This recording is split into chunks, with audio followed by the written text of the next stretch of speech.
God bless you. Thank you, sir. Majama Mfumu. Your Excellencies, amene wanaitata Paramount Chief Kiyungu kutokoza pa ntchito imene mwayamba makamaka kuno ku Karonga yomanga manyumba 10,000 kupita kwa anzathu azachitetezo mdziko lonse lino la Malawi. Ndewa kutokoza kuti ntchito imene mwayamba kuno ku Karonga komanso apempha Amalawi tonse kuti tikhale anthu achikondi pakutero dziko lathu lizapita patsogolo. Pakali pano, Your Excellencies, mundilole ndazuse olemekezeka James Bond Kamwambi, Member of Parliament of Karonga North West Constituency.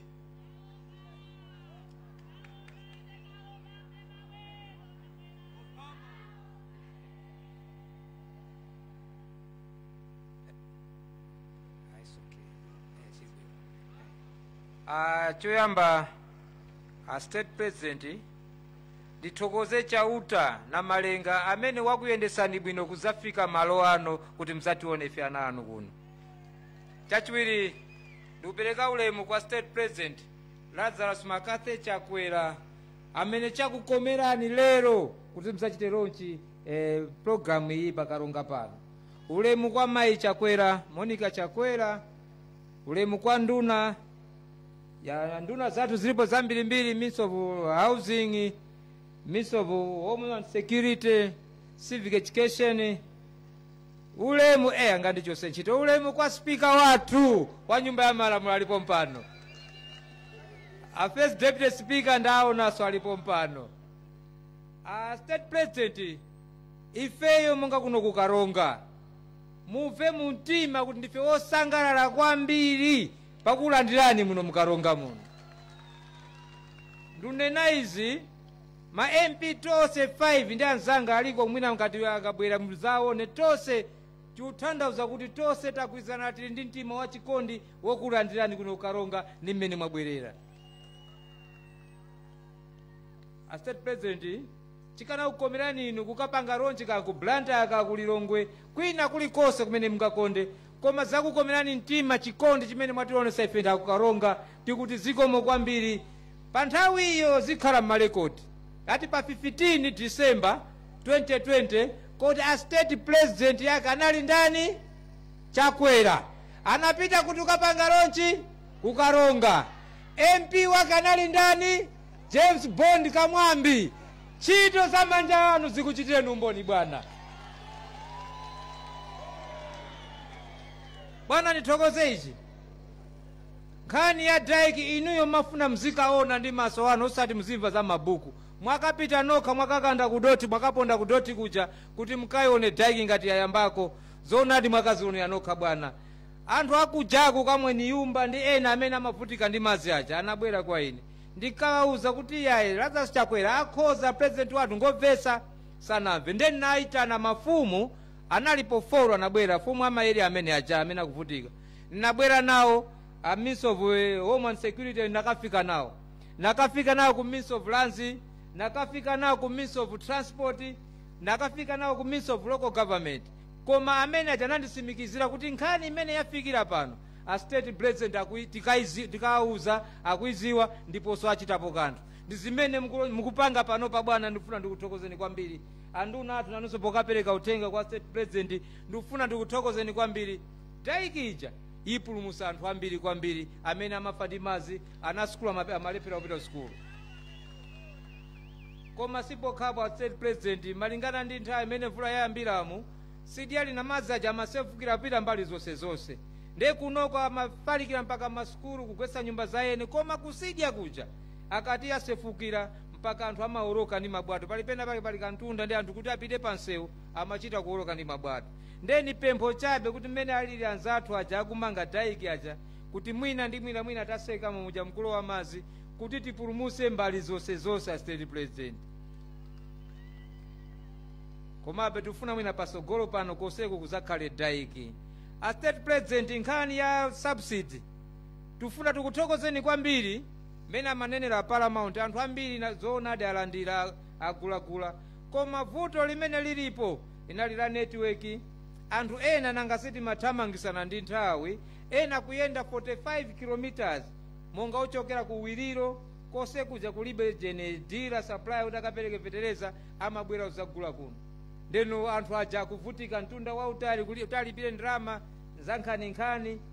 Kenaka ni mapempha president nangasi target inali pa December 30 apa, ngati mungatikomere mtima kuti angonjeza kuti masiku pang'ono kuti ena aja sanagule aja mwina athe kugula nawo kuti apeze chakudya.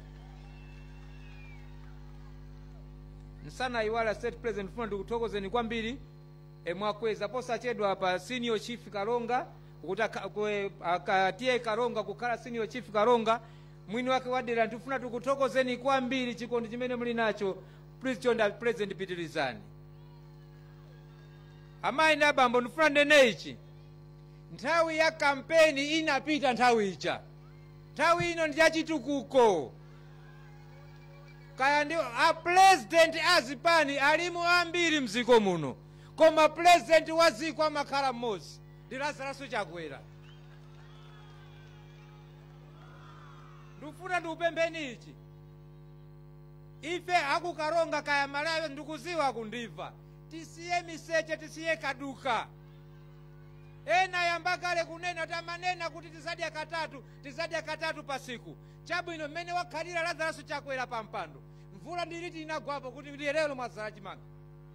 Mvula yake ndi imene akupasani fetezo wambirimbiri woti tilime, tikalima tikorole, tizidya katatu.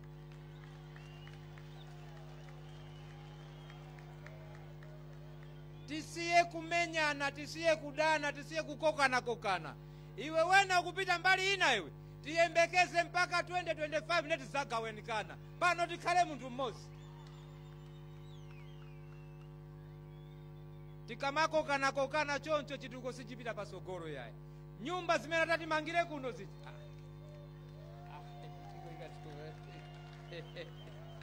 Nyumba zitatimangire kuno zija.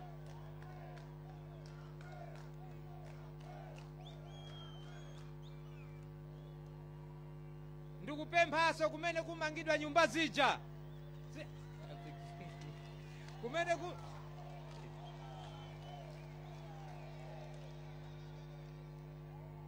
ndikupemphaso kumene kumangidwa nyumba zija, siza contractor ujaya.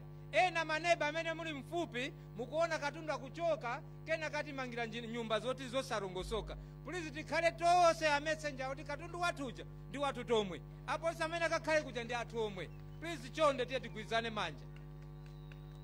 I said president palipena pake zimandiwawa. Sana panapita ku office ya district kwa district commissioner.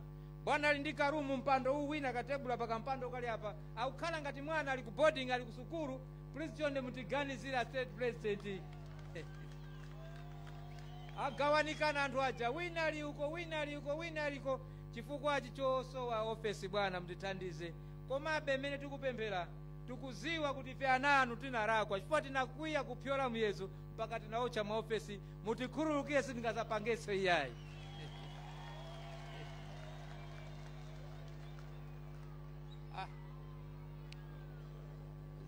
Zambiri wanena Paramount Chief Kyungu, koma ine ndikuthokozeni kwambiri chifukwa cha kubwera kwanu. Anduna nabwerapo au housing nanena kuti anthu akukaronga mmene mwawinira bwana afuna zakuoneni pamaso. Si pano mwaona eti? Mwasangalala? Aziko kwambiri. Aseti president sindikakutaiseni nthawi.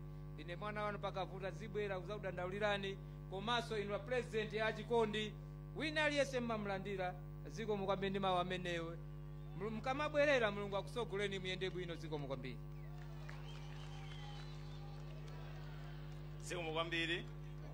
Ziko mukwambiri amene wanali Honorable James Bond Kamwambi, Member of Parliament, Karonga Northwest Constituency. Pakati pano, Your Excellencies, mundilole ndiyitane achikulupa drama group. Popeza mautenga amapita kwa anthu munjira zosiyana-siyana, kudzera mumagule, komanso nyimbo zosiyana-siyana, ngakhalenso mzisuzo. Pakati pano mundilole ndiyitane achikulupa drama group 5 minutes yokha atiphunzitse.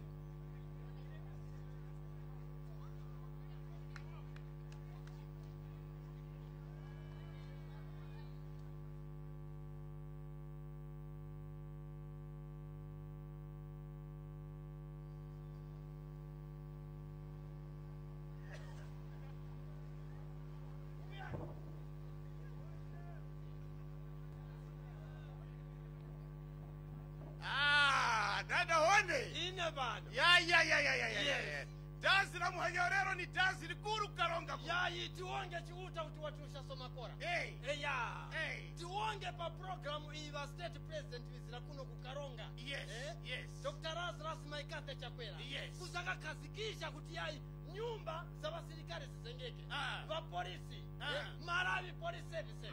Kwerizo va immigration. Chikuru nchakuji. Malawi nchikuru chome. Asrai. Pamaboma yose. Iwa kusaka sora kuti wasaka chiteronchi kukaronga kuno. Isina viwongo vikuru chome. Chomene. Tina viwongo vikuru chome. Because nyumba hizi zitizengele basirikare. Malawi defense force. Yes. Malawi prison services. Yes. Ba prison ni barabo sunga bakaiti ku boarding. Mba boarding mba prison. So program hiyo zenga nyumba 10,000 kuti yamba sono maboma yose ya kumanyumba hii program ikabakwe. When problem ndarama zose bakamemenanga waka bakalianga waka para kuwafumba kutipelekani ripoti ya plani za nyumba security institution nyumba zake mnukuzenga kodi this plan was planned by the planners who were working on the plan, and the plan would be planned to plan the plan, which you plan the plan. Vanhu vangungu vakuliendalama nao. Kwaniso tiwonge boma hili la tonse. Kwiza kuno chipati va sirikari, va polisi, va immigration, kwaniso va prison, ndio vakufilira charo ichi. Kwani kuti uone nyumba hizi vokunamo, na nchito ya upira, no korerana ya. Tunyumba tufinyi honde, tunyumba tufinyi. Nangonga tukutipanyi ucheme mpapi uize. Wasakarwashe mwanakazi kuti wapapi makona. Amukona kwa chimati. Nyumba ya chipita chimosa mundu walimo 8 mukati. And uchenjezo wa polisi wani nyumba yao wauzakoma kachipinda kanyaka matabu hapa mpepete hapa. Bara nuruwana nani solo kukoma katabu hapa mpepete hila bati sungu tuchema tufuruka fraction. Additional mathematics. Body math. Kwenizo uwe mwake hapa vya chitikira kuno kukaronga. Tiwonge chomechone pangani ya wa polisi. Ni nyumba hizi zili hapa. Motivation. Kwenizo uwe mwake kumanyaso chapeleka kutawina karonga. Zive privilege. Because IT wa polisi Dr. George Kaindi wakwiranga chino pa polisi wakaronga pilipebe akonanga nyumba zene akonanga nyumba zene sono manyiratu kutiyai unofika hukaya karonga iti tukukenge so kwanizo nyumba zitizengekenge kwejana wakanena pa manifesto creation of 1 million jobs chito zake ziwonena nisene sisi sono para contractor ambako nchito nupa kumbika ownership sustainability ya project ibe para ndise vina karonga chomene na mwayo weranga honorable MP vanghungu vatubizenge wasakipenge simenti katundu tapokera cha wanangwa ndise hivi mafumu na vantu tikale pasi tikwenera kumara ndio pali change of mindset change of mindset kwaniso boma hili nayo yela tupakwe kuti aliyosa uipa katundu wa boma akoreka pera he will be dealt with drastically. Wande wanikumbusha vantu havakorekapo kuwarwa kuoneka ngatana mkongono kumponya akamusero pipi ya kwera munyake akasaka pusikira nafunda kutanaye ku mental hospital aferuka mayeso ya mental Wonde vapolisi nchito yao vakugwira nja timu vasirikali ni timu nyumba zikuenea kusengeka pamoza wakhaleke pamoza kweniso security vanyitu vasirikali yao muntu wa polisi okhala kwa mwanjavara akakake vantu kwa mwanjavara vanjira mpolisi on 10 years angakalia sima ya mbuvu ya mno wakura inyatu yoyengi vakale maimos kwa security ikwambira pa polisi kuluta kulana niwonge chomene program jiwemi kweniso wapa mpepete honorable president wa kutumbikika his excellency Dr. Lazarus Chakwera watu wapulika kuti nyumba za kwa baka sikupira na maji wakuti nichalinda pange msonkhano ngavaone vantu kwa baka wakafika kwa taiki president ngati uyi nditukukhumba boma ngati ili nditukukhumba listening government nditukukhumba long live Dr. Lazarus Chakwera. Long live Dr. Saulos Chilima. Long live, don't say alliance. Ati mbamwabe wakafomo mte abo mbamwabe. Ati hofomo wakuchanyangwa abo mbamwabe. Ati kondwa ni sekerera ni chome. Ni chome inu. njombe ine njikuru kuchanya ati mwemo kusuzika ati chifukwa cha ati wachakwera muna mwavi ate kondwa segerera nicho ati njombe ino njikuru kuchanya mwemo kusuzika wamanya huyu huyu ni mtambo huyu ni mwanarume huyu ni karamu hizi mama ni karamu ni mpamba hizi tawonga program ile ya kuchalichira ndio zitero zake ndarama hizo ngati wakupaiwa honde yayi honde bapasa iwe cha wiziro wose bangumanya unangwa na ifo yokuza uzakuza ani sana hizo honde tawonga jomene chitoji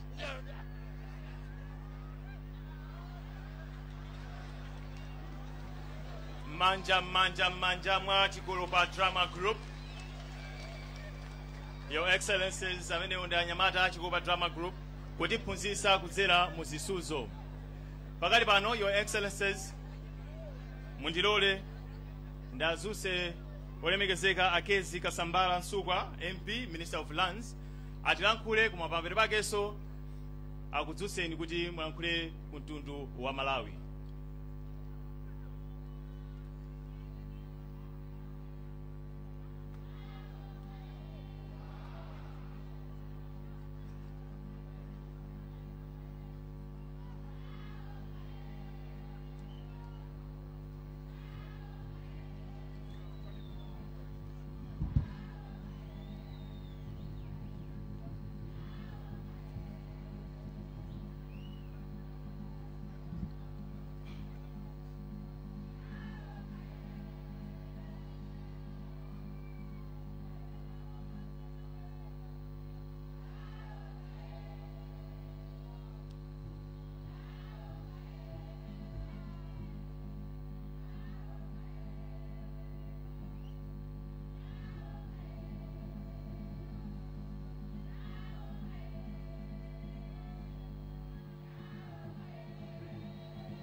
Your Excellency, Dr. Lazarus Chakwera, President of the Republic of Malawi.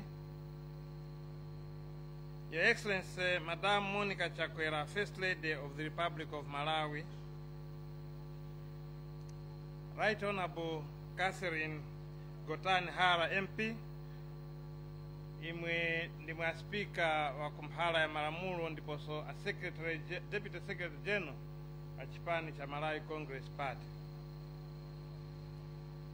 Minister of Homeland Adada Chimwendo,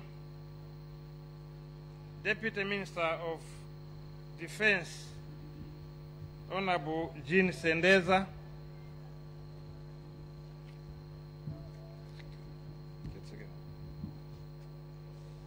Honorable Abida Mia, Deputy Minister of Lands, Honorable Harem Kandawire, Second Vice President of the Malawi Congress Party, and all alliance partners here present. Honorable James Bond Kamwambi, MP for Karonga Northwest. All honorable ministers and deputy ministers here present. All members of Parliament, Paramount Chief Kyungu, Matemi, all the chiefs here present. Reverend Robert Male, officiating clergy. Achinyamata Mose Mlipano. Your Excellency, having mentioned Honorable James Bond, allow me to start by calling along all the MPs who have come along to grace this occasion for you to see them. Mungo bela ngono patsogolo ma MP anzanga, a President akuone.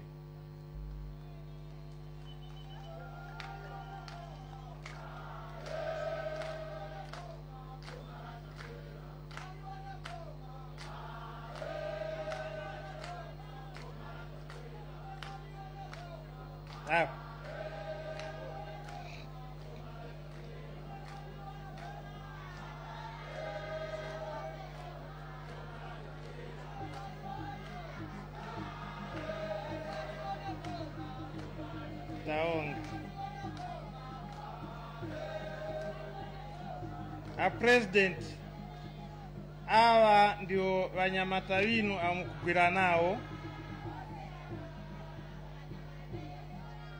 kwendesika boma chikwa boma ni chipani cha tonse pera yayi kweni na opposition nayo ikuwanga mgulu la kupanga boma ni mwongeni wanyitu imwafuma ku DPP titose pano kuti muvile boma la Chakwera kwendesika chalo ichi mwapadela president ni mulongoleni mnyamata imoza uyu vantu akaronga atipasa after the passing on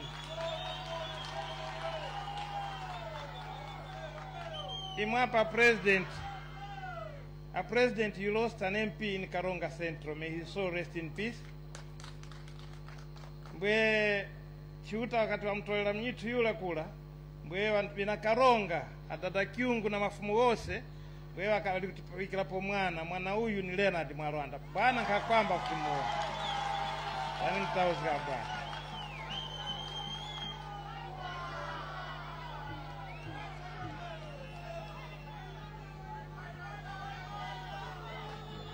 Thank you. Thank you.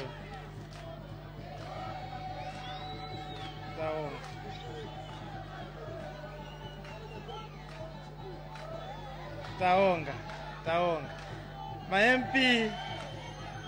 Ma MP tamwongani kwiza kwino tieni tikale pasi. Yo chomeni.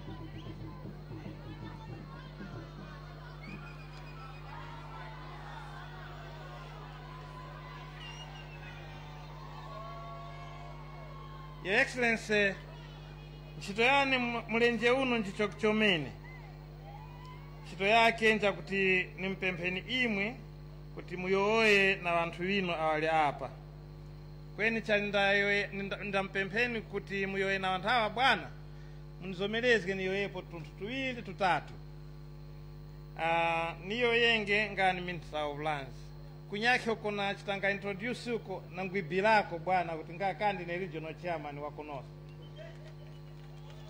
Kwa ndena uo wakubira penpapo mzomelezenge nyake yo ni wakumbusenge wantu kutafumu. Kweni nga Minister of Lands bwana nati ni muongeni kuonga kuti chikamukomerani mwapa kunisankaine kuti niwe Minister wa Lands. I think kuonga nteuna chifukwa cha kuti muli kutumbika isapa ngani North region na muongani bwana as regional chairman wa Nyito. Your Excellency niwongeso chiuta. Kuonga chiuta chifukwa cha kupasani imwapa kuti mwe a president wa chalo ichi. Bwana umwambira nchito zikuchita kulongola kuti Malawi ikuta hapo.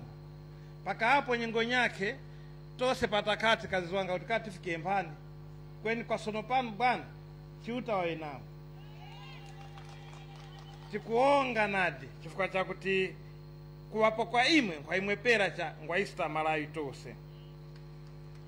Your Excellency, mwanya uno tangwa ku groundbreaking ceremony ya nyumba stima ngenge za polisi 10,000 Malawi iyi. Nangauli 10,000 iyo ni minimum waka. Stima ngenge nyumba kuruska hapo za polisi, za army, na prisons, na security institutions wose.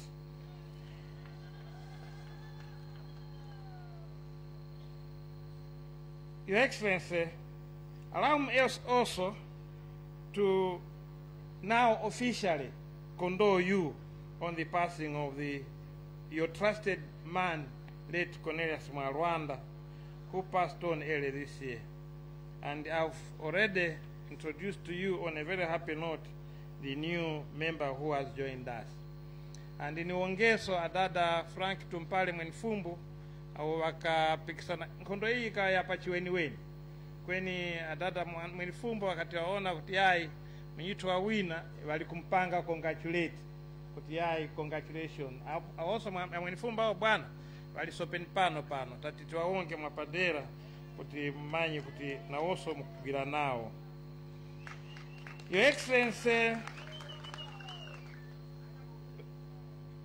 Excellency,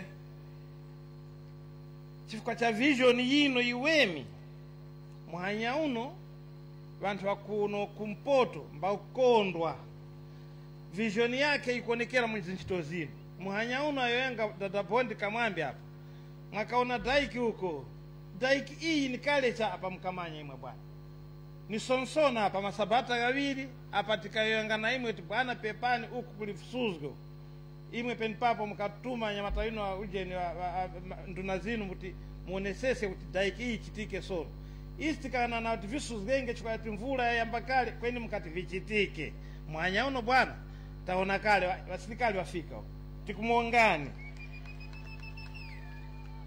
ante unaso wapemphaso kale wanyitu hawa paliso masuzgo chiopyezo chenchichi kwa nyungwe huko na the other side of Rukuru River kweni hivyo was not as urgent especially ya kuno ya the other side of Rukuru is not as urgent ntemu yangu ya uku so ninachigomezwe bwana timutika na nilenge na kunyungwe nako tikapangeko nchito ya ntena hii.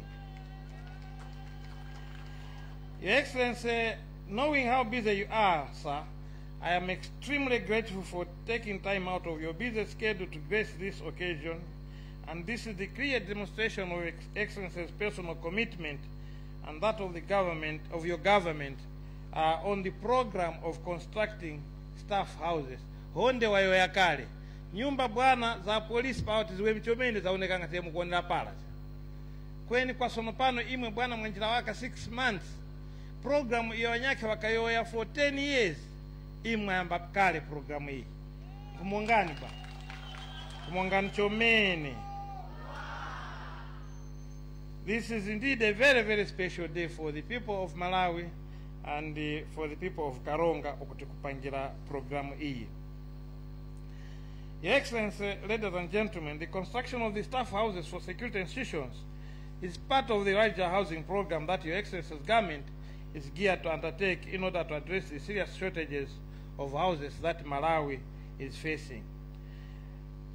This country is facing an acute shortage of decent and permanent houses, not only in rural areas, but even in urban areas. In 2008, Your Excellency, census ikendapo kuona kuti nyumba Malawi abantu wa Kalambu. In that census, ikasanka kuti only 21% of the country's housing stock comprised of permanent houses. Zinyake zose hizi ni semi-permanent na tunyake tueneheni. Kweni imwapa bwana mukonesesa kuti nyumba hizi zichitike. Malawi muno mukumbikwa kuti panyake within 10 years mange nyumba 210,000. And kuti tukwaniske vantu awakumba nyumba za tuwakalenge mwanyamatawita of mama skulu and the like. Your Excellency, with you on that seat, I'm very confident that we will reach that feat. I have no doubt at all. Your Excellency, ladies and gentlemen, the government's target under this program is to construct not less than 10,000. Komano no, as I said, we will make sure that we construct more houses for all the security institutions. Bwana, as my colleagues earlier on alluded to, suzgolikulu tukuanga nalo patamba projects kantena aya ni wanyitu awakumba uti wakibenge cement vina Karonga vayoya anyane MP vayoya tata mtemi wa watemi chikoropa wasimikizapo nyumba hizo nzitu Malawians. These are our houses. Let's ensure that we take care. Let us be the policemen. Aliyose oneseskenge para muntu wasankana cement ya tukumanyiko yayi kuyafuma just know kutola panyaki. So we must be security officers on our own so that we can be able to come out na buildings za kutoa. Chomene mwanyitu wa Chinyamata kumpembani. Let's be vigilant. Tiento oneseske kuti nyumba hizi zikuzengika makora.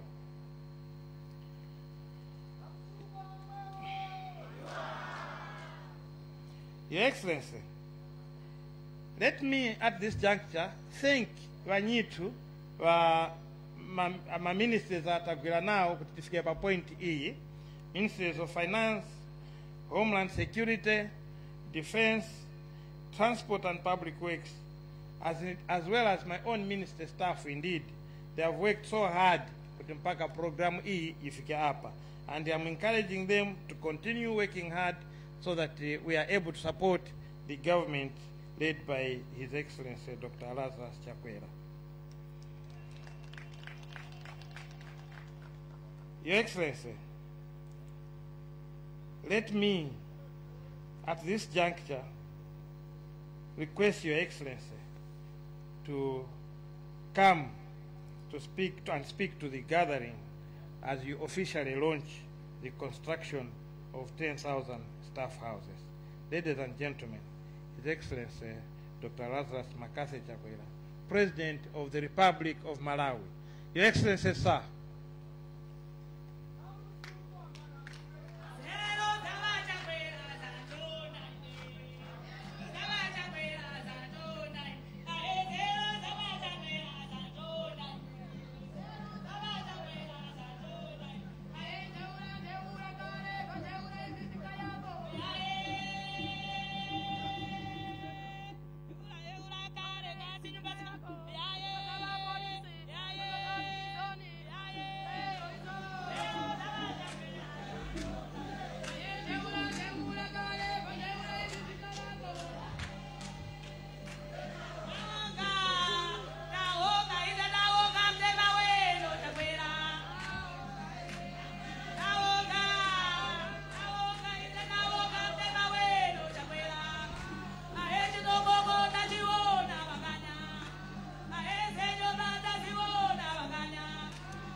Jamani.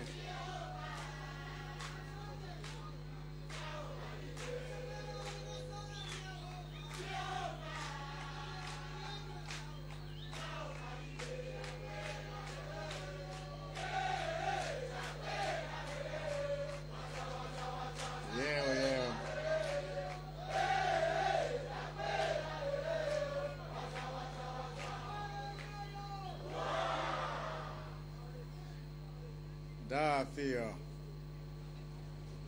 Your Excellency, Madam Monica Chakwera, First Lady of the Republic of Malawi, Your Honor, Catherine Godanihara MP, Speaker of the Malawi Parliament, Honorable Kezi Kasambala Msukwa, MP, Minister of Lands, and all the cabinet and deputy ministers here present. Yeah, the speaker came with the first deputy speaker too. Honorable Jack Muhango, MP, representative of the leader of opposition in Parliament,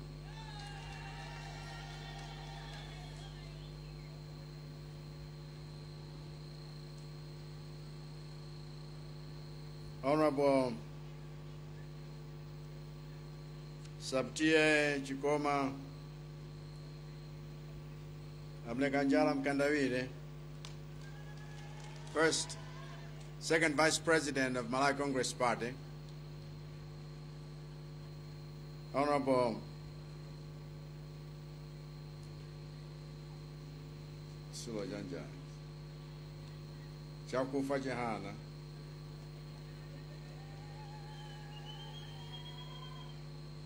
President of our Ford, and all members of the Tonsi Alliance here present.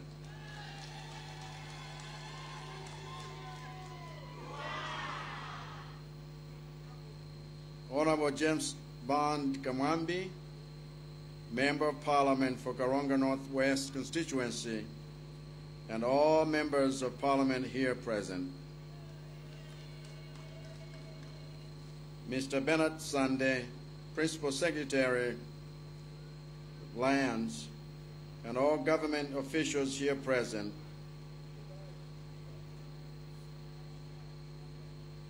All the service chiefs here present.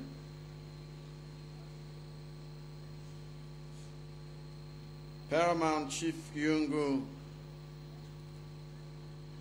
Temuatemi, and all traditional leaders here present. Reverend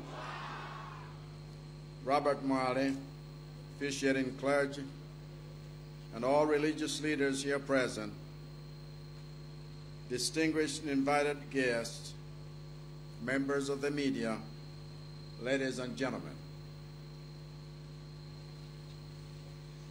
Ine Kwagwanji kumba nipepesi express my heartfelt condolences to Paramount Chief Kyungu for the untimely death of Honorable Dr. Cornelius Malwanda, former Member of Parliament for Malawi Congress Party for Karonga Central. And as someone who knew him personally, I can attest to his diligence and passion in the service of his constituents, his party, and his country. May his soul rest in peace. But yesterday morning, I was woken up by a call from the Archbishop Msusa, President of the Episcopal Conference of Malawi, informing me that His Grace, the Archbishop of Lilongwe Archdiocese,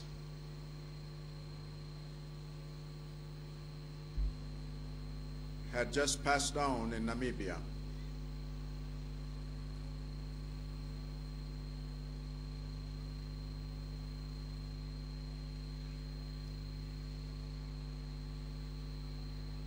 His Grace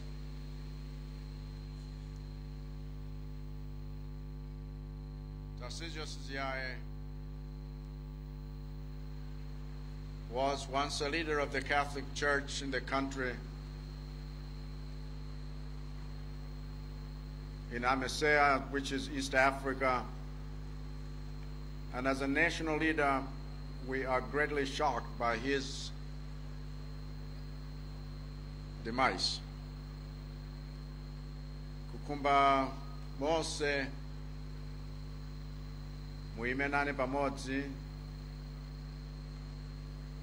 kanthai kochepa chifukwa cha kukumbukira imfa ya Ziaye komanso Malwanda.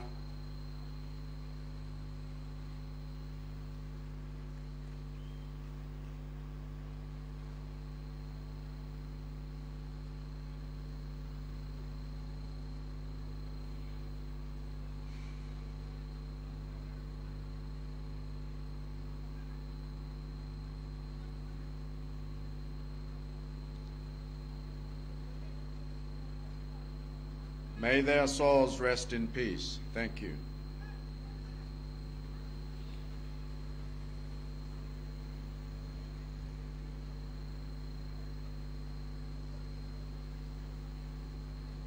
Thankfully, as Providence would have it, Honorable Leonard Malwanda's retention of late Dr. Cornelius Malwanda's seat in the recent by-election has come to me and so many as no small consolation. I therefore wish to publicly congratulate him for his victory, which I know was secured in large part by a collective effort. In this regard, I want to thank Honorable Kezim Sukwa who chairs our beloved party in the North region, our second Vice President, and the entire district led by District Chairman Nkhoma for a very successful campaign. Having said that, I have been waiting for an opportunity afforded me by this occasion to condemn the incidents of violence that occurred in the run-up to the elections. That these incidents took place at all in this era of democratic freedom is unacceptable. But that they were perpetrated by fellow members of the Tonse Alliance against each other, that is a disgrace. In this country, everyone is free to support a campaign and campaign for any party and any candidate they like in any election. And to intimidate or assault anyone for exercising that constitutional right is a travesty. And as such, anyone who wears the cloth of any party in the Tonse Alliance and uses violence as a political tool to win an election does not represent the Tonse philosophy of shared responsibility and shared prosperity. And ndifuna ndinene mchichewa munimvetse ditu chifukwa chakuti mtendere wafika kuno ukaronga mchamwayi waukulu kwa ine lero.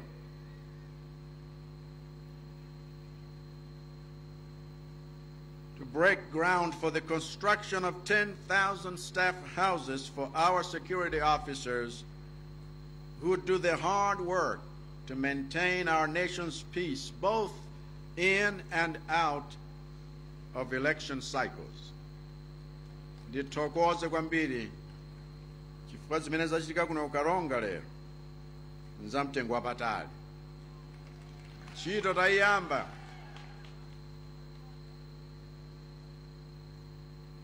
Ndi ntchito yofunikira chifukwa project imeneyi ndi project yofunika koposa kuti ife tikwaniritse lonjezano lathu lomangira asilikali athu osiyanasiyana nyumba zoti azikhalamo koma nyumba zabwino.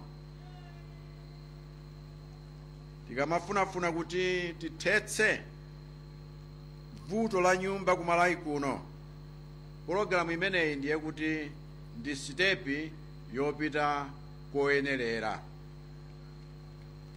Chifukwa ngati nyumba imodzi mu nyumba 5 ku Malawi kuno nyumba zosakhalitsa zachisakasa koma kukhala anthu mamiliyoni, ndiye kuti vuto la nyumba mujanenera ngakhale paramount chief, ngakhale MP, ngakhalenso a minister, ndi vuto lalikulu. Nufuna kuti anthu nawa adziwe kuti ine ndikufuna kuti pologalamu imeneyi ichitike mwamsanga.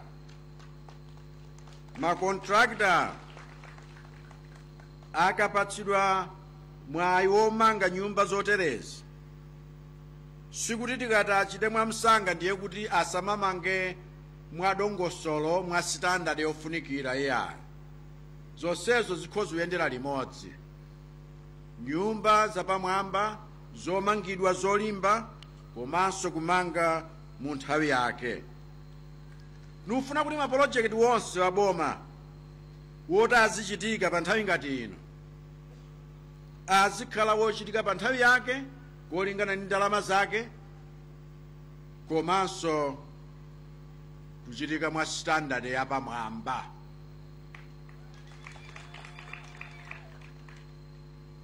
Ife sitikuti tikati mapolojekiti wena ngakhale amene adayambika kale apitirire ndi kuti azipitirira mu njira yachisawawa, mu njira yoyenda pang'ono-pang'ono, iyayi zimenezo ayi. Tere kumene ndinakaona za daiki kuja titachoka kuja ku Piana Police Unit taona kuti ntchito imene ikuyambikayi watitsimikizira pofika malichi itakhala itamalizika. Ndiye tisapezenso zifukwa zakuti iyayi zalephereka mwakuti nthawi inonso si nthawi yoti tizifuna zifukwa ayi, koma tiziona kuti ntchito yagwirika mmene inanenera kugwirikira, chifukwa amene wapatsidwa ntchito wanu wokhulupirika wodalirika, ndipo zimenezo zichitikadi. Koma timafuna achite mwamsanga monga wayambiramo, chifukwa mvulayi yabwera kale, ndipo madzi ochokera ku mapiri uku kuti akafike ku nyanjako amapangitsa kuti ngakhale mtsinje walukuluwo uzisintha mayendedwe ake. Miyoyo ya anthu ambiri mabizinesi wawo mtawuni ya Karonga ili pachiswe. Tifuna zimenezo zichitike. Nkhani yomanga nyumbayi ndi nkhani imene ife atonse Alliance tikufuna ichitike, koma mwamsanga komanso mokhulupirika, chifukwa zimene nzika za Malawi zikuyembekezera kuti tonse tikhoza kukhala amayi ndi abambo amene tili nawo anthu athu m'mayunifomu ngati awo, waku Keyala, waku polisi, waku immigration, ngakhalenso waku prison, amene akutithandiza kuti ife tikhale wotetezeka. Mpofunika kuti nyumba zawozo zizikhala nyumba zapamwamba, zodalirika, zolimba. Anthu ngati awa kawirikawiri sayamikiridwa ayi. Silipa pa msonkhano ngati pano nkumatchula mayina wawo nkumatama chifukwa cha zimene amachita. Kawirikawiri ngakhale pamene wayika miyoyo yawo pachiswe amanyozedwa. Koma si bwino kuti anthu azikhala kunja kwa barracks, azikhala kunja kwa kumene ayenera kukhalira kuti akafunika mwamsangamsanga azipezeka. Asakhale pakati pa anthu wamba amene sadziwa zakuti tanthauzo la uniform nchiyani. Wena ndiye umantengeraso zikhalidwe za anthu kumene alili ku location kumeneko, chikhalidwe chinanso chosakhala bwino cha anthu oti bavala uniform. Pafunika discipline yambire kumeneko, koma singachitike ngati akukhala chilake paliponsepo. Azikhala malo oyenerera, malo ofunikira. Ndipo kwa ine si bwino kuti azigona mnyumba monga zimene akugona mozi, zomangidwa kalekale zambiri zoti nzoyipa zakuti munthu sangakhalemo, koma akupirira kumakhalabe mmenemo nkumatitumikira. Chifukwa chake ground breaking ceremony tachita lero sifunika kuti itsatidwe ndi miyezi popanda chimene chikuchitika, popanda chimene chikuonekera. Ayi, sitikufuna zimenezo. Tikufuna zotsatira zoti zioneke kwa aliyense kuti ntchitoyi ikugwirikadi. Chifukwa chakuti chiwerengero chathu chikukulirakulira, poyenera kuti ngakhale boma likamafunanso kulemba ntchito ambiri waku army kapena waku polisi azidzafunabe malo okhala.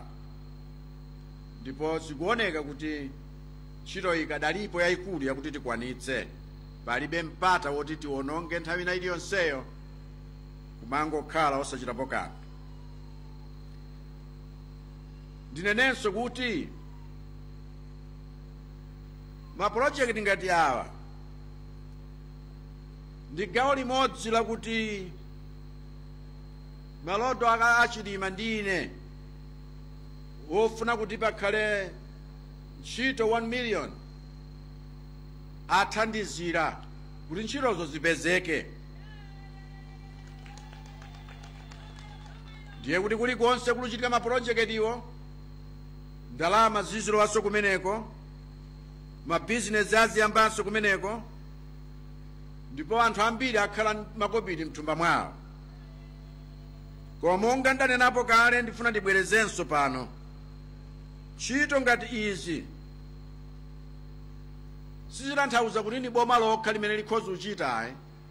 Private sector amene tigwirizana nawo kuti tipange ntchito zoterezi ndiwo amene tithandizana kuti ntchito 1 million zoposera pamenepo zipezeke.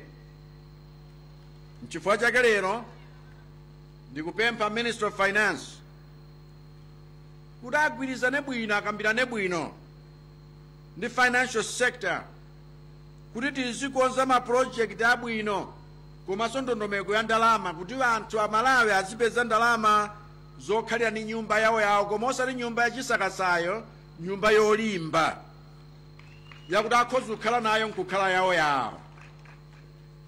Tailor-made mortgage schemes that will make it affordable for Malawians to own a decent home. Chimodzimodzinso ndikufuna inu anduna wa malo, naona deputy wanu ali komweko, kuti muonetsetsenso bwino malamulo okhudzana ni zoning. Chifukwa nthawi zambiri kuno tapitiriza chikhalidwe cha atsamunda. Ife tikufuna kuti pokwaniritsa the high five agenda yoti tilumikizitsa Malawi akhale amodzi pansi pa chiphunzitso cha tonse, sitingapitirize zinthu zachitsamunda zomanena kuti malo awa azikhalako ni anthu wakuti, malo awa azikhalako anthu wakuti. Ngati muja amachitira kale kuti azungu akhala yapa, anthu ena akhala yapa, amwenye akhala yapa, anthu osaphunzira kukhalirana pamodzi ngati Amalawi. Zatsankho ife sitikufuna.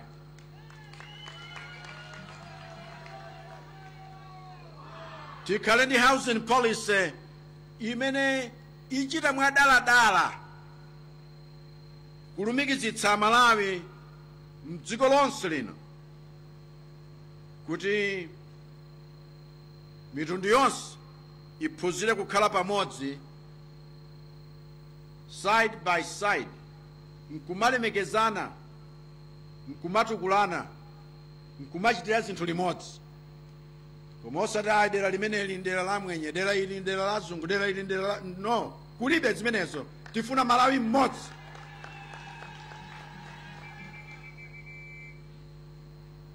Pali pano ndithokoze kwambiri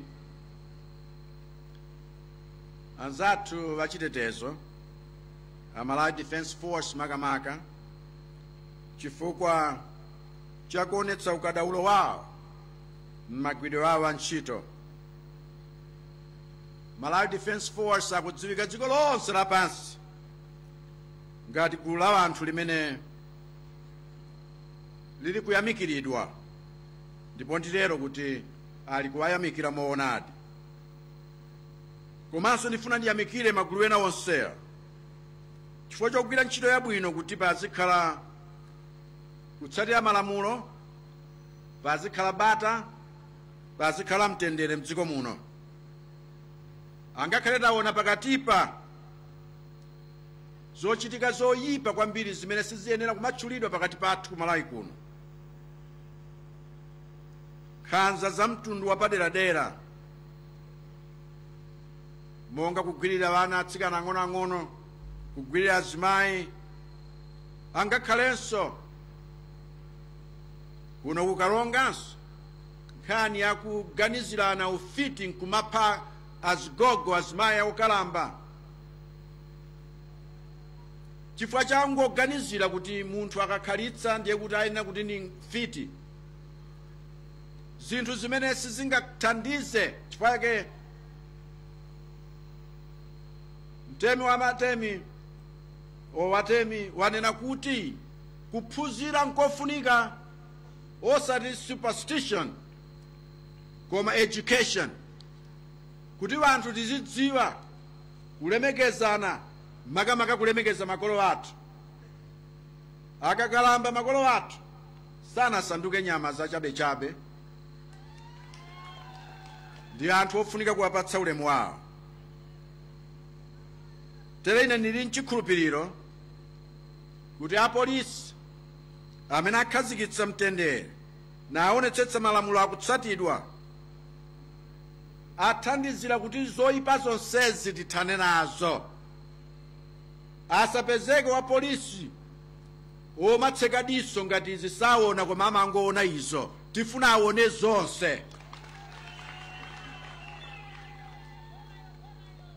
Pasapezeke malamulo wotsatidwa ndi anthu ochepa koma wena akhoza kuswa malamulo amenewo nkumangoona ngati ndi mfulu.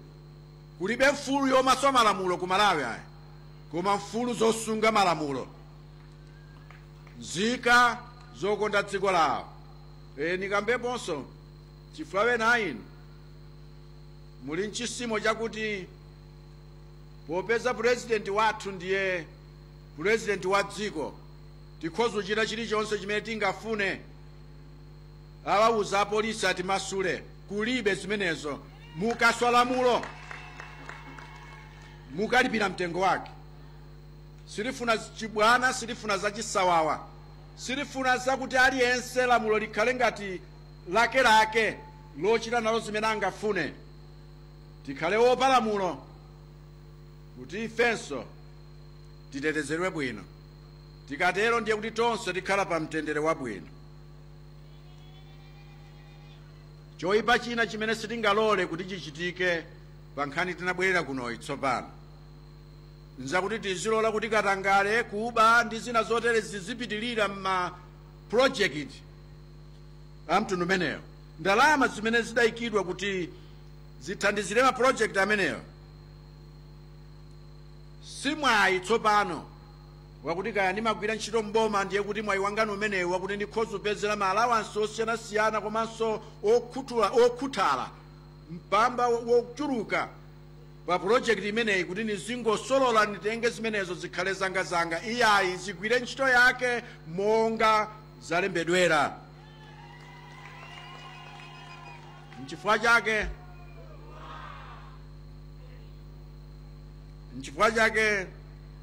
sabata lapitalo tsiku ngati lomwe lino pamene ndidalankhula pokumbukira tsiku lothana ndi ziphuphu la anti-corruption day, kuti ufulu ndi mwayi umene wa ACB waupeza kuti azichita zinthu mosakakamizidwa, mosaumirizidwa,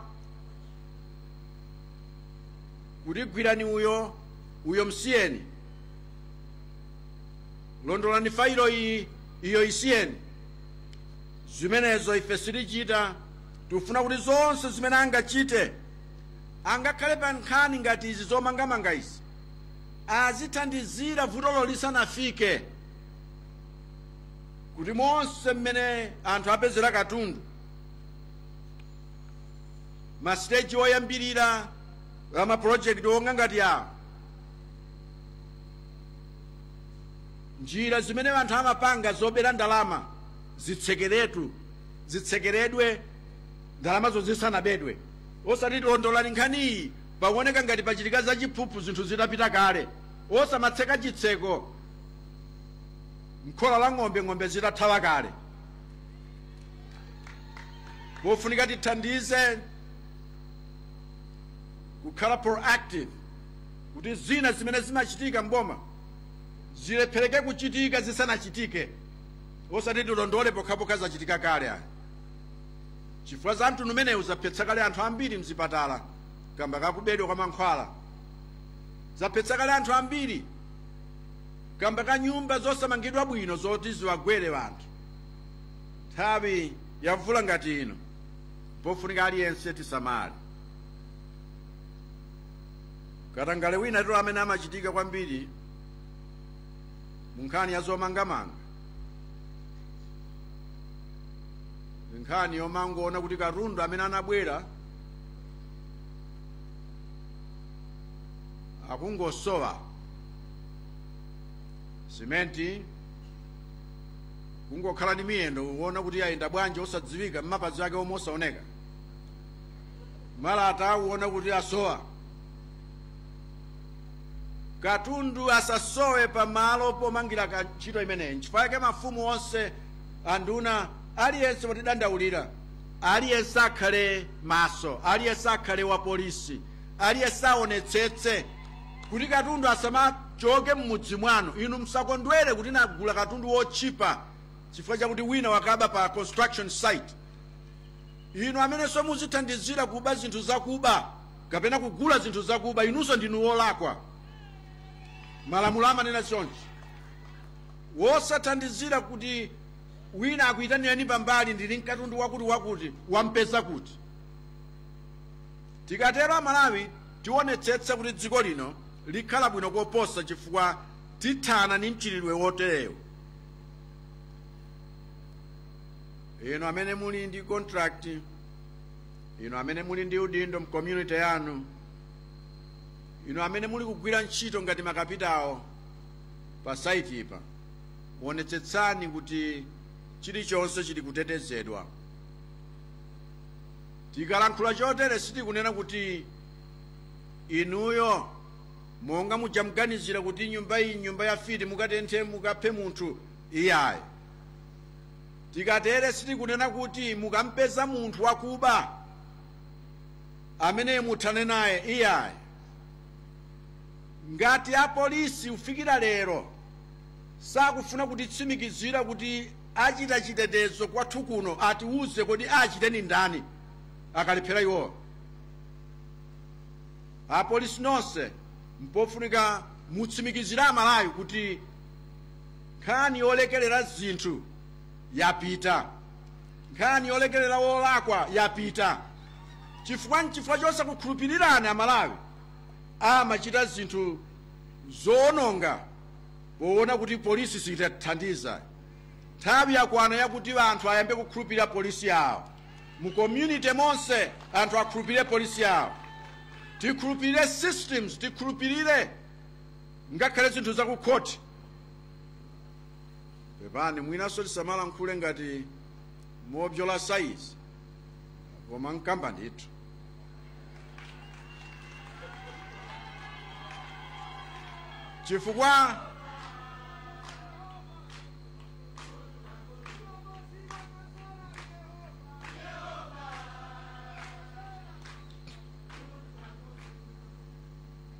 Chifukwa nthawi zina munthu akagwidwa chifukwa chakulaka kwakuti zimene zachuluka masiku anozi, ndiye kuja akangoweruzidwa nkungompatsa kanthawi kochepa, anthu amachirudziwanso, ni yemwe wapatsidwa yonso uchirudziwanso kuti apa ndiye wangondileka.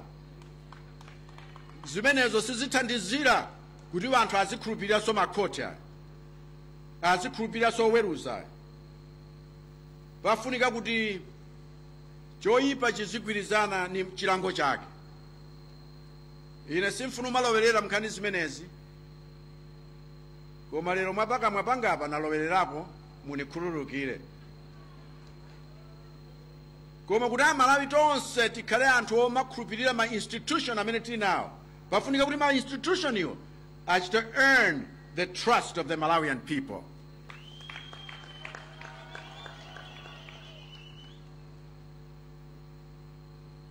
Ndiye tili pa project izi, I am therefore calling on everyone to take ownership of this particular project from abuse.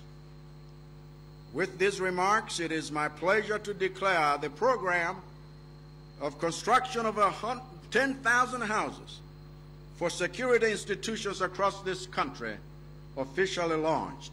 And I thank you for your attention. God bless you, and God bless Malawi.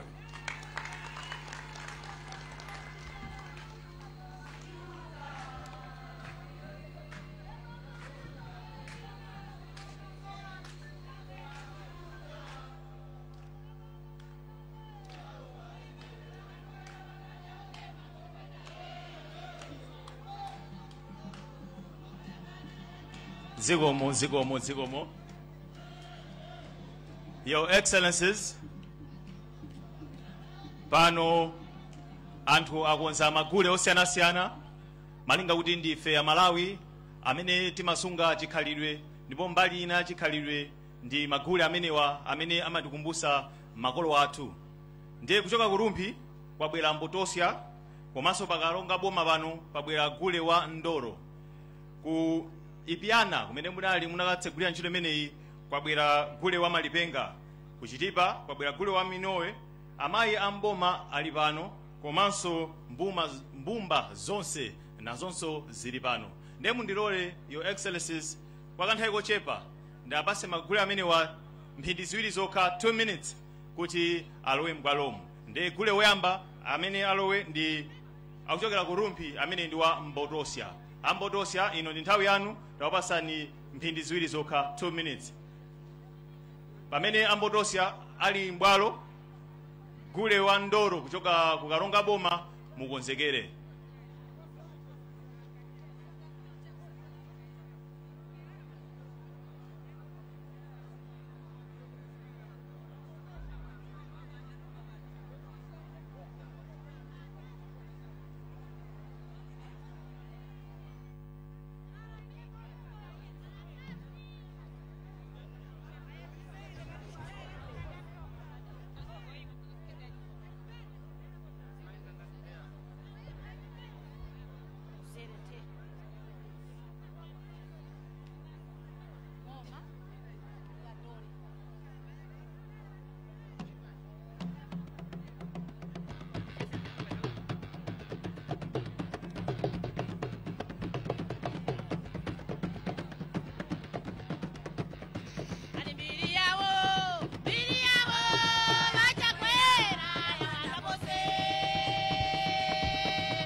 Yewo Ambotosya. Panyengo yim nukumba ndicheme Ndoro kufuma Kalonga boma 2 minutes wa Ndoro. Pamene Andoro ali mkazi Malipenga kuchoka Kupiana konsekani. Andoro 2 minutes yanu yamba pano.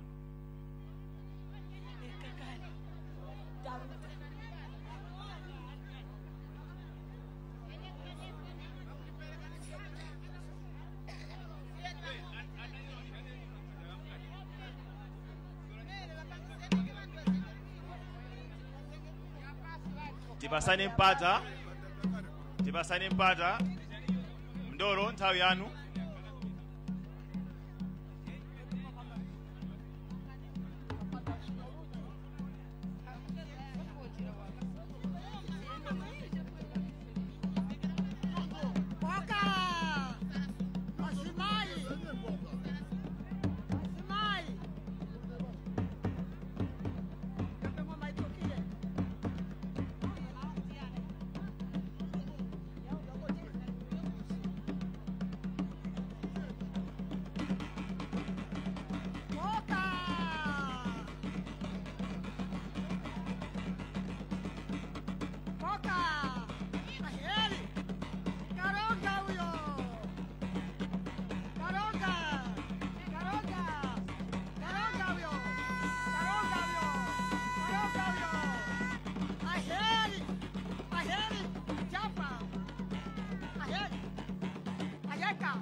Yeo, yeo, yeo, fanya nyengo.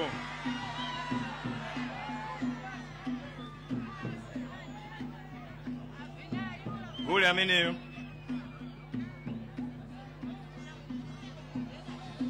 Pagale bano mundilole.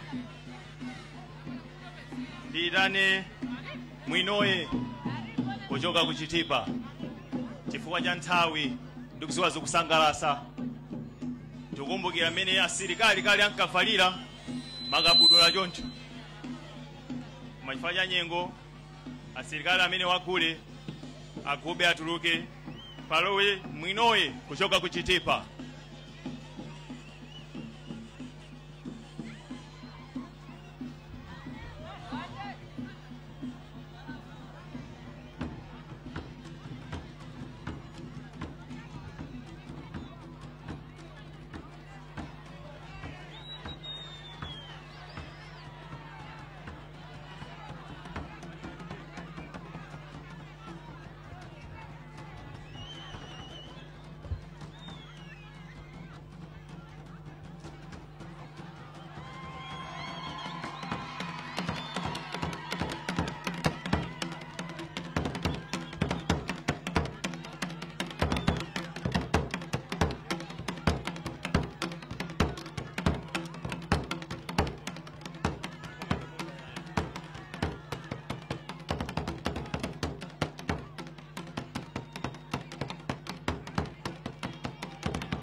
yewo amene ndi gule wa mwinowe kuchoka kuchitipa gule oti kuwavina nyamakazi kuthawa nthupi tikuthokozeni mwinowe pakati pano mundilole your excellences nditane amayi mboma nawonso alipo mpano pamene amayi amboma ali mkati mbumba zonse zikonzekere pamene gule wa mwinowe akutuluka amayi mboma ino ndi nthawi yanu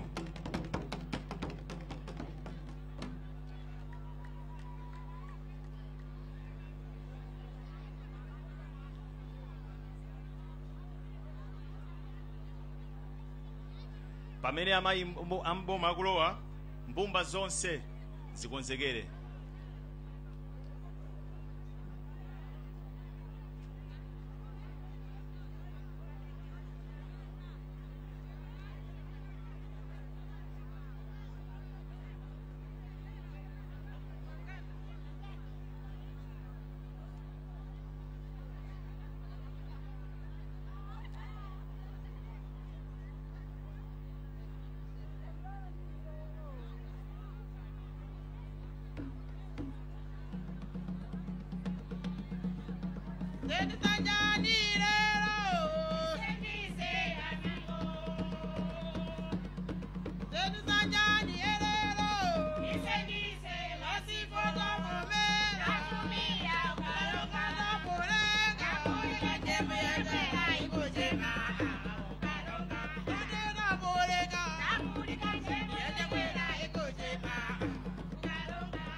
yewo amayi amboma zikomo kwambiri amayi amboma pakali pano nditane gule womaliza amene ali mbumba zonse ino ndi nthawi yanu amene atimalizire mbali imeneyi ya magule kukumbukira chikhalidwe chathu makamaka kusunga chikhalidwe chathu ngati Amalawi mbumba zonse ino ndi nthawi yanu akamaliza mbumba zonse Malawi Police Brass Band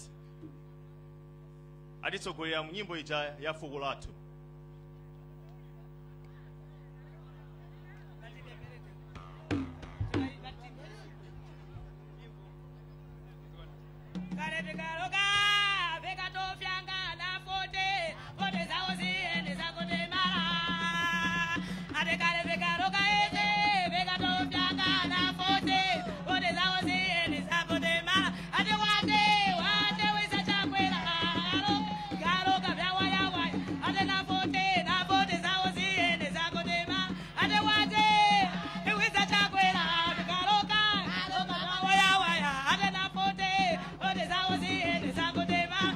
Chakwera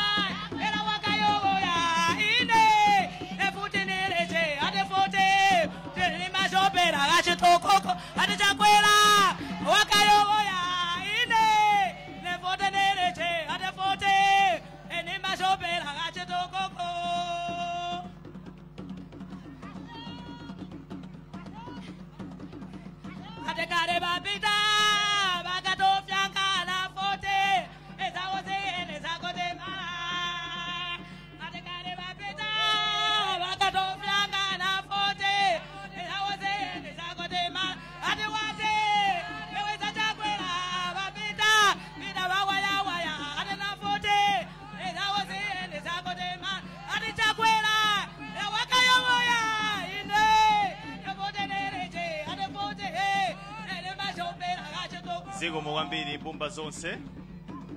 Ziko mwambiri mbumba zonse.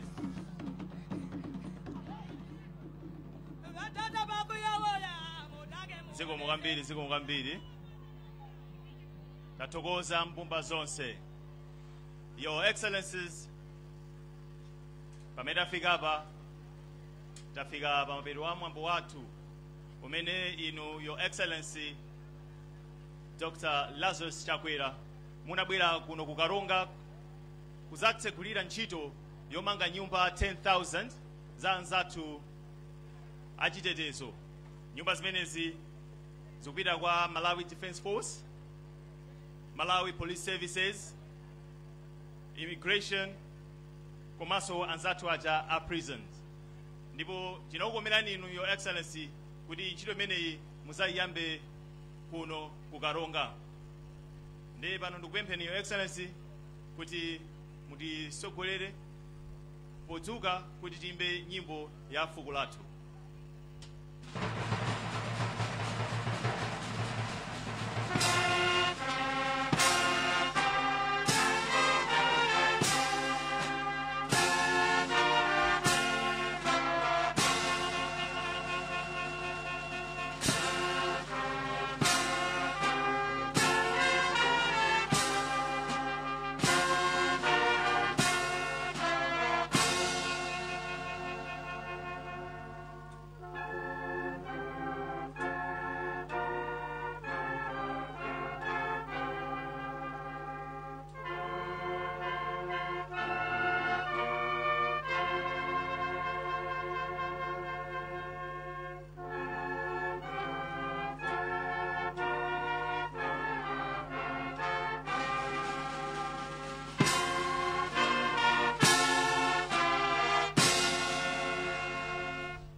Nyimbo ya mtundu wathu pamenepo kumaliza zonse zimene zinakonzedwa kuno kukaronga pano pa bwalo la Karonga Community Ground, pamene mtsogoleri wa dziko lino Dr. Lazarus Chakwera anabwera kuno kukaronga kuzayamba ntchito yotsegulira kumanga nyumba zokwana 10,000 zimene zikupita ku polisi, ku Malawi Defense Forces, ku immigration komanso ku prison. Pachitika zinthu zambiri pano. Ndili ndi mzanga chimwemwe Melolo Nkhani wathu amene wakhala kuyenda limodzi ndi President Chakwera atafika kuno Karonga kuti atifotokozere mwina machidule kwambiri mmene waonera zinthu zayendera komanso machidule mmene mtsogoleri wa dziko lino walankhula malo ano. Chimwemwe waswera bwanji? Ndaswera kaiwe blessings. Ndaswera. Tatifotokozere machidule kwambiri kuti President atafika kuno chinachitika chani machidule kwambiri komanso pano tili pano. Tathokoza kwambiri poyambirira mtsogoleri wa dziko lino anakayendera malo amene boma liyambitse ntchito kapena kuti layambitsapo ntchito zomanga nyumba 10,000 za mabungwe a chitetezo mdziko muno, asilikali, a nkhondo, a polisi ndi ena otero. Ndiye atachoka pamenepo ndi kukhazikitsa malo amenewo, mtsogoleri wa dziko lino anakayenderanso malo kumene amange chinzere chotchinga madzi, mchingereza amati dike. Kukalonga kuno kwa anthu ambiri amene tikudziwa kumachitika kawirikawiri ngozi kamba ka madzi osefukira. Madziwa amachoka kumtsinje, ndiye boma likufuna kuti limange ngati chotchinga kuti madzi aja akachuluka mu mtsinje, makamaka mtsinje wa North Rukuru, madziwa asasefukire kumene kumakhala anthu ndi kupangitsa ngozi. Ndiye kuchoka pamenepo ndi pamene anafika pano pa Karonga Community Ground, bwalo la zamasewero la boma la Karonga, pamene mtsogoleri wa dziko lino anachititsapo msonkhano. Zambiri wafotokoza zambiri mtsogoleri wa dziko lino, komabe zina zaizo wapempha komanso kapena kulamula kuti apolisi azitsata malamulo awo pogwira ntchito, kuti chikhulupiriro chimene amalawi ambiri anataya mwa apolisi awo chibwererenso.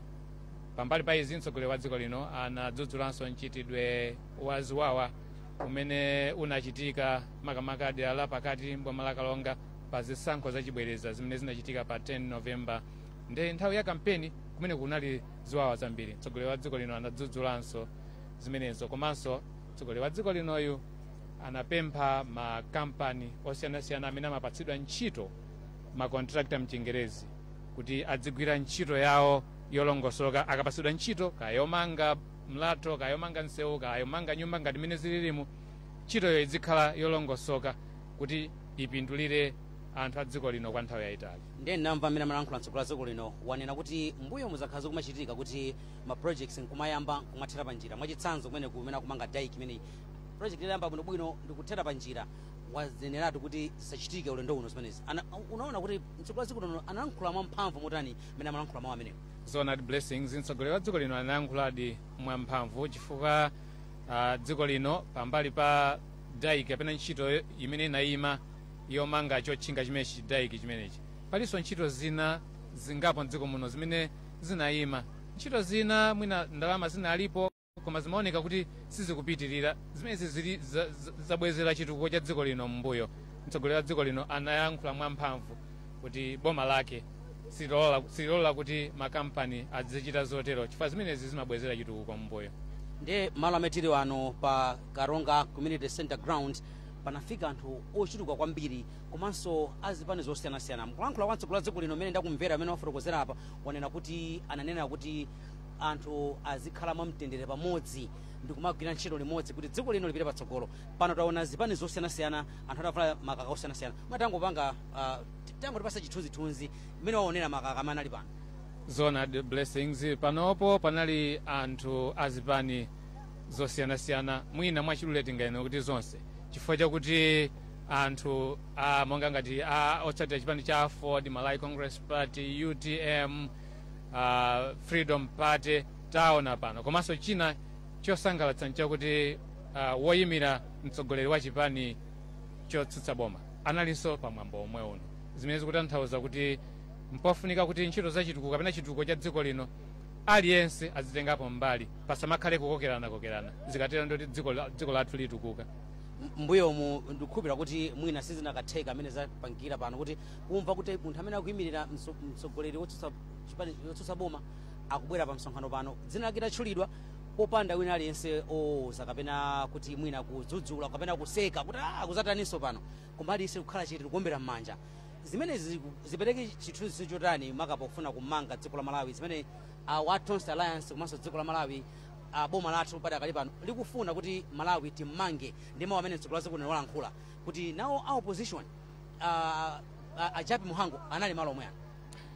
Zimenezi ndikanakonda ine ngati munthu kuti chikhale chiyambi cha kuchita motero ngati dziko zoti mwina ena ali mboma ena ali kunjako ndi adzikokera anzawo mbuyo sizingatengere dziko lino kulikonse. Ndiye mpofunika kuti zinthu zachitukuko ngati zizi tonse ngati Malawi tidzigwirana manja ndi kuti kaya ndi akumbali yotsutsa kaya ndi aboma tonse tichitire zinthu limodzi tikatero dziko lathu likhoza kutukuka.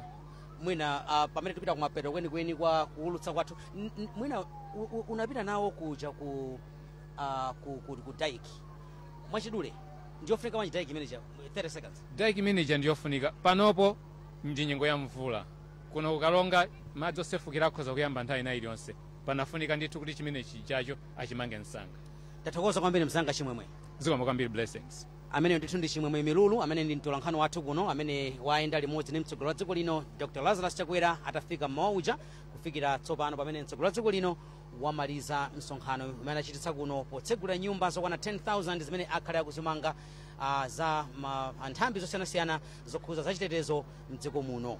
Ine ndi Blessings Kanache kuchokera kuno pamodzi ndi amzanga wonse amene ali nawo kuno kuulutsa mawu pano pakanema ndikubwezereni ku TV station kumene ndi kukwasha mu mzinda wa Blantyre TV Center kuti apitize na program ena.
This is MBC.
Hello and welcome to this lunch edition of MBC News with me, James Gumba. Our top stories.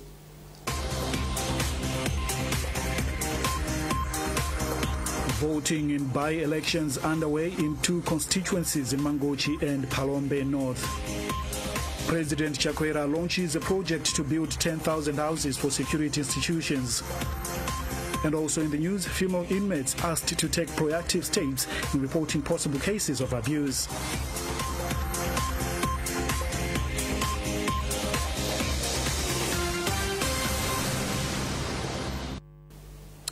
Voting is underway in Mangochi Northeast constituency.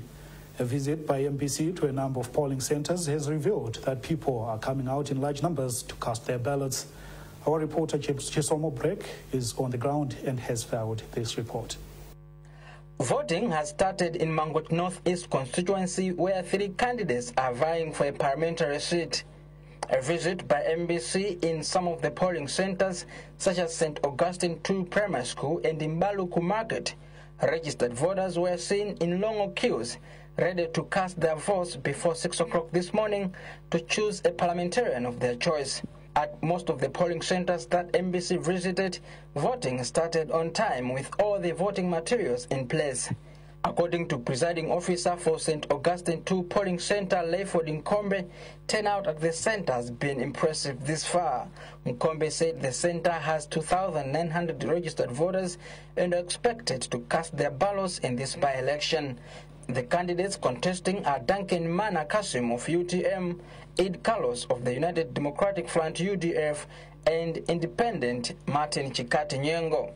The constituency has 18 polling centers with a total of 31,501 registered voters. The High Court sitting in Blantyre nullified the parliamentary results for this constituency following massive irregularities in the 2019 elections. A visit by MBC in most of the polling centers here in Mangochi Northeast has shown that voters are not following COVID-19 preventive measures. For example, here at St. Augustine 2 Primary School, all voters are not putting on masks, a development that has been described as worrisome by MEG officials.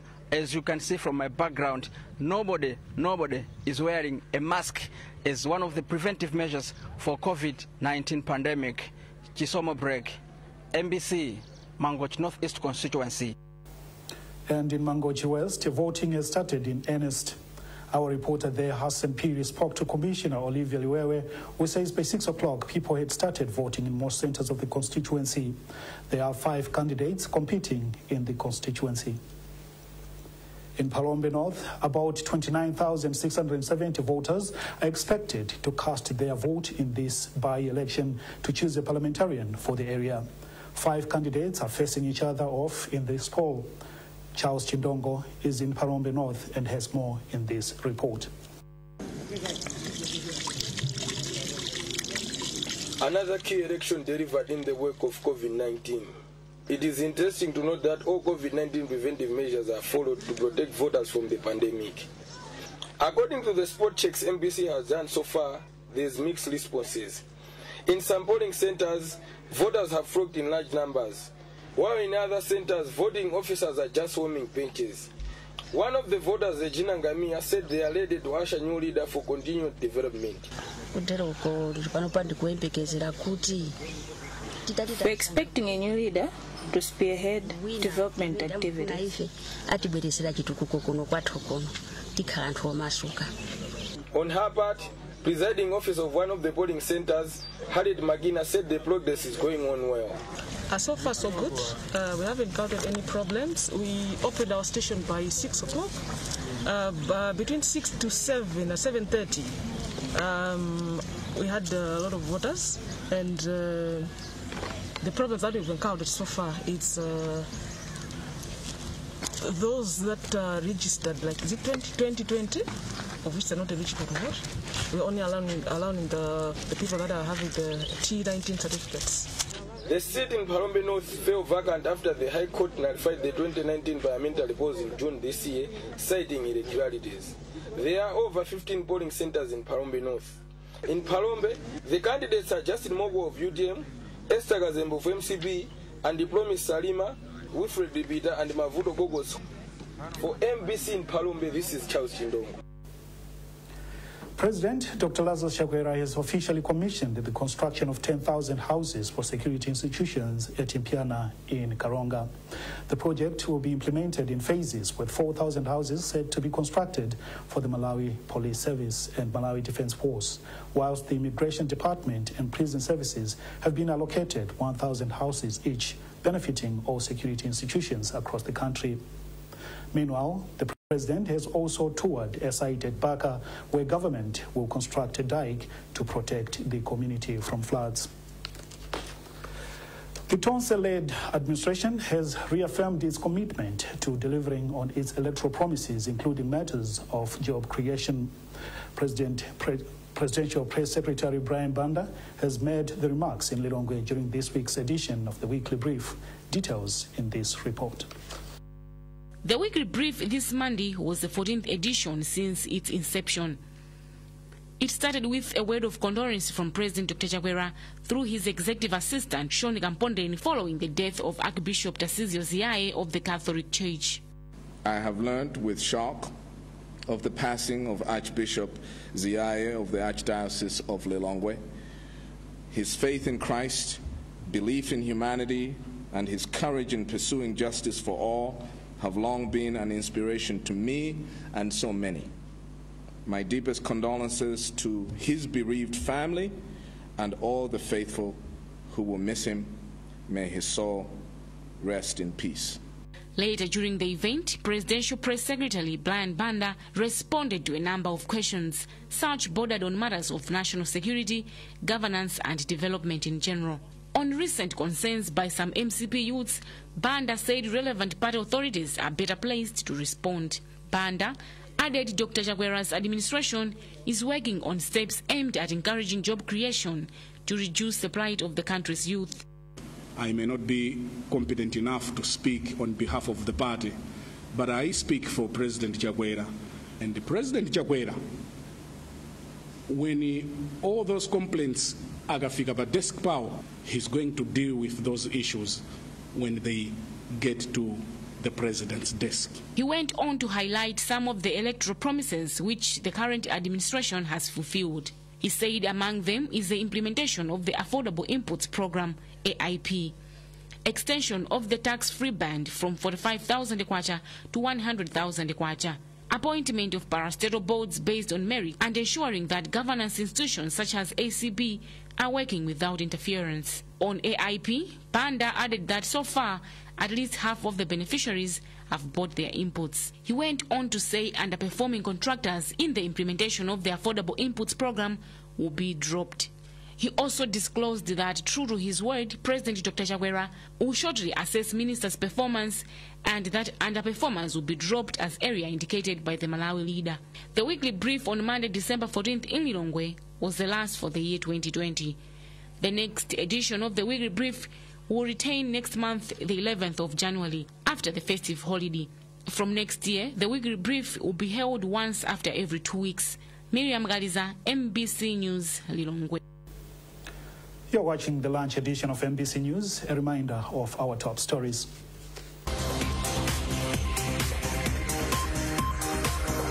Voting in by-elections underway in 2 constituencies in Mangochi and Palombe North. President Chakwera launches a project to build 10,000 houses for security institutions. And also in the news, female inmates asked to take proactive steps in reporting possible cases of abuse.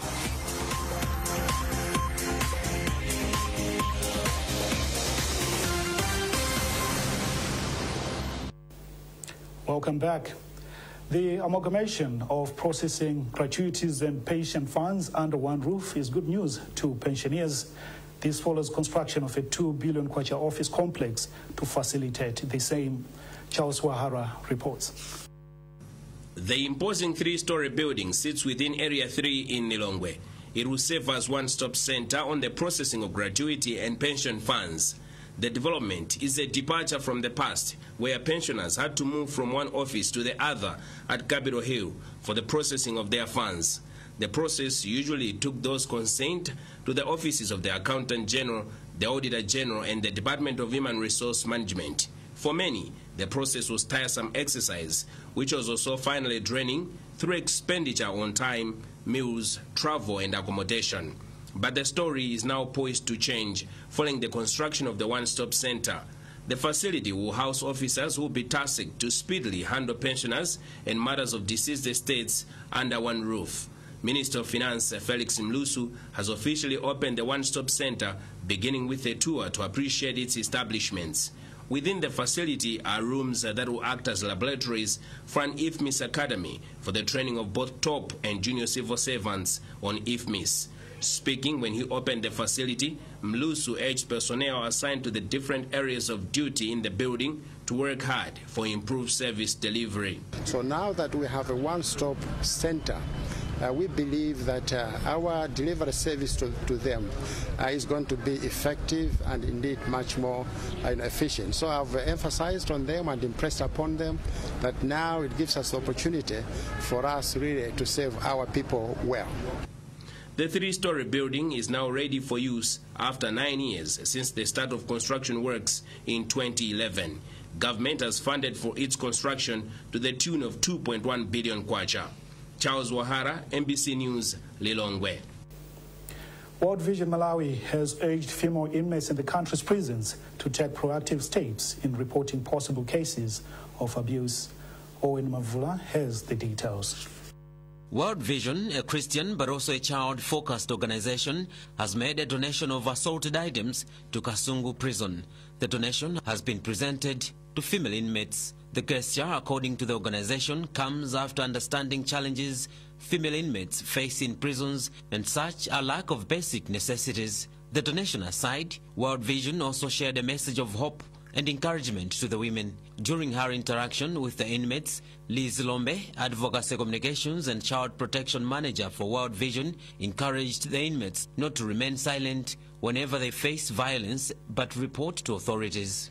The women and the girls who are in prison here, they also deserve those kind of human rights. And so we came just to celebrate with them and to also remind them that they are also human beings. They are also a people who are very important, and the human rights that the world globally is commemorating is also befitting them. Speaking on behalf of the female inmates, Trisha Nyirenda said most female inmates at the prison are lacking necessities to help them push their day-to-day lives.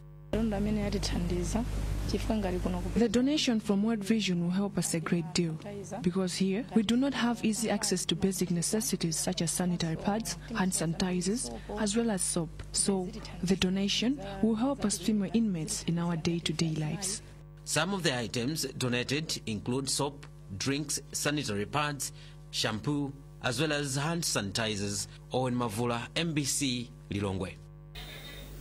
At least 15,000 students who could not make it into public universities have a chance to access tertiary education through a project that seeks to increase access to higher education.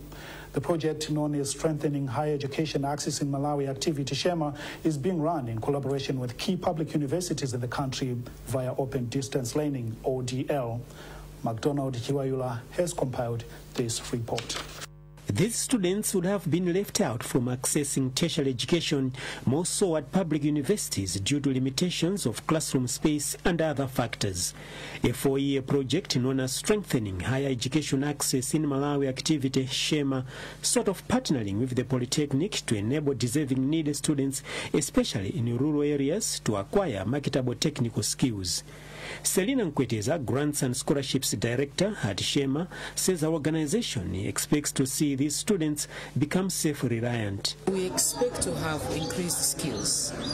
We want these students to go out there and to get self-employment, not to rely on someone to employ them, but they can employ themselves and maybe employ others. So we want a larger scale skills development among the youth in the country.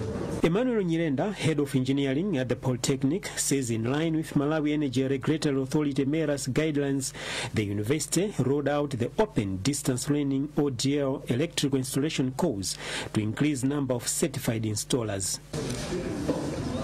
This will contribute very well to the development of the country.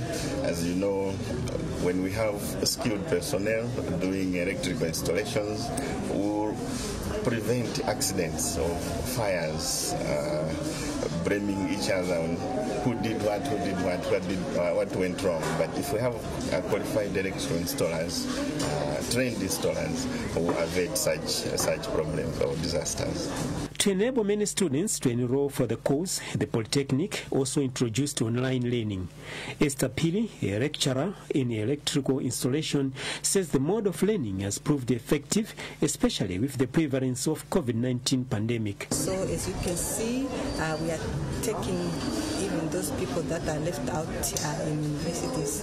The other interesting thing is that they don't have to come here to do all the courses. They can learn the courses from wherever they are, and they come here to finalize with the practicals. Richard Ngoma, one of the students pursuing the ODL course, hails SHEMA and the Polytechnic for introducing the course, saying more students who didn't make it to the university are now acquiring the much credible tertiary qualifications. Get selected or to be selected at any public university is very, very difficult. So with coming of this ODL course has made us and my colleagues from kinds of rural areas with good grades to be selected also at the public university and attain the good qualification which is being offered by public university like Malawi Polytechnic. SHEMA runs this project with the University of Malawi, the Malawi University of Science and Technology MUST, Zuzu University Nzuni, and the Lilongwe University of Agriculture and Natural Resources Luana. By the end of the project, SHEMA wants to see a total of 15,000 students who are not outrightly selected into public universities access tertiary education, with almost 1,200 getting grants and scholarships from the organization. McDonald Chiwayula, MBC, Blantyre. Former Principal Secretary in the Ministry of Agriculture, Dr. Andrew Daudi, has called on farmers in the country to use certified seeds and pesticides for improved yields. Dr. Daudi was speaking in Blantyre during a rebranding cocktail organized by the Farmer Organization Limited, FAO. Meanwhile, FAO has pledged continued support to the farmers in the country. ACI is a JSE-listed company that bought Farmers Organization in 2015, and it is we're in a good position in time to start to leverage what the brand can offer. They are the biggest explosive company in mining and mining chemicals in the world, and very strong in water treatment plants, and we want to leverage off that brand.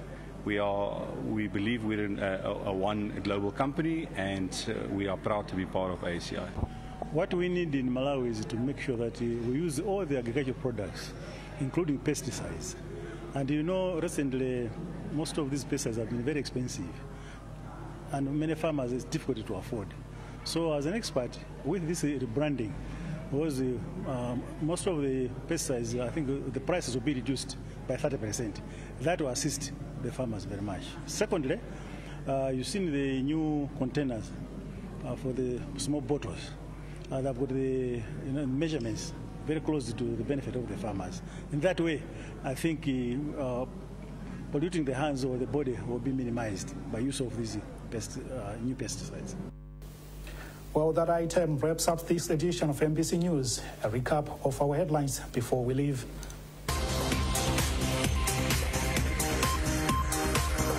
Voting in by-elections underway in 2 constituencies in Mangochi and Palombe North. President Chakwera launches a project to build 10,000 houses for security institutions. And also in the news, female inmates asked to take proactive steps in reporting possible cases of abuse.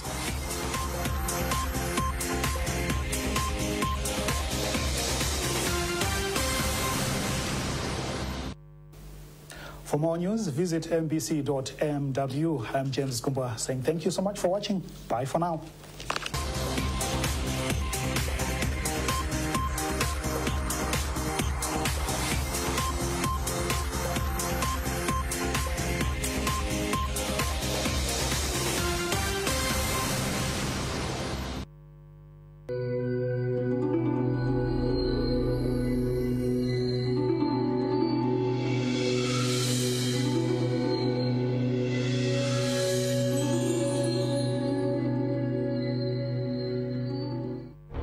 This is MBC.